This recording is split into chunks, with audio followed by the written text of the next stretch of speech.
In the past few years of every summer, Abbas Syed dedicates 2 weeks of every night preparing himself for the next day, where he plays a big role in advancing his heroism in the field of sports. Many years ago, Abbas had the unique opportunity to hold the much-acclaimed Olympic torch in Brampton, Ontario. The process of being selected to hold the torch is no easy feat. One has to endure and overcome lots of challenges.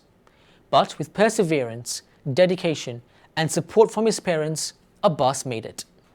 Although the Olympic Games have now come to an end, the enthusiasm to continue beyond the Games still lives in Abbas. Today, we will observe and learn how Abbas assists and helps children who are physically challenged. The work that he does in some activities can outperform individuals who are otherwise not physically challenged. Abbas does this incredibly well in his own capacity. He rekindles the flame in the torch and continues to remain our very own sporting hero. His day starts early as he travels towards downtown Toronto and reaches the yacht club where he has been volunteering for a number of years. This club is a private club and only members or those who have enrolled to a special sailing program have access to the facility. Abbas is part of the Holland Bloorview Rehabilitation Hospital and he volunteers in a Teach the Kids sailing program known as Access Boom. Access Boom is a sailing program arranged by Holland Bloorview for children with special needs, which is organised through Ontario Sailing. Abbas's day starts as he prepares the dinghies and helps the kids go on board with the other volunteers of the sailing team. Once the kids are all settled in, the dinghies are all tied together and Abbas with the other crews sits in the motorboat to pull the dinghies out safely from the dock.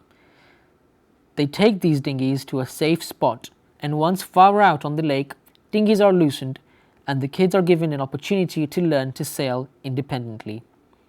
Abbas, being independent himself, inculcates this feeling of independency to them with fun and enjoyment.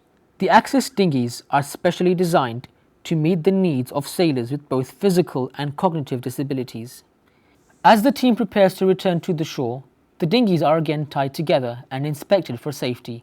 Abbas is there to assist in bringing the dinghies through the channels and helps in anchoring and keeps an eye while the kids are safely disembarked. The kids return to base pavilion where the lunch is prepared. Abbas helps out in setting the lunch area and serving the food. Every Friday, the members of the club volunteer to make barbecue for the kids as well as for the guests. Once everyone has been served, Abbas gets a moment to eat his lunch and to socialise. This time Abbas goes solo on one of the dinghies, and as the vessels are being prepared, he sits in the dinghy, which is tied with the others and ready to be pulled and manoeuvred safely out onto the lake from the channel. It has taken Abbas 4 years to certify himself, and after his graduation, he became a sailing support staff and has been volunteering for 5 years. He is able to transform the challenges into opportunities, and due to his strong faith and active volunteerism in other organizations, he has understood that by helping other challenged individuals, he will make a big difference to them. He channels the challenges in an appropriate manner, while happily smiling away, pulling other children to sail on his path. Being part of the Special Olympic swim team, the flame and the fire of the torch keeps burning in him as he sails away in the calmness of the water.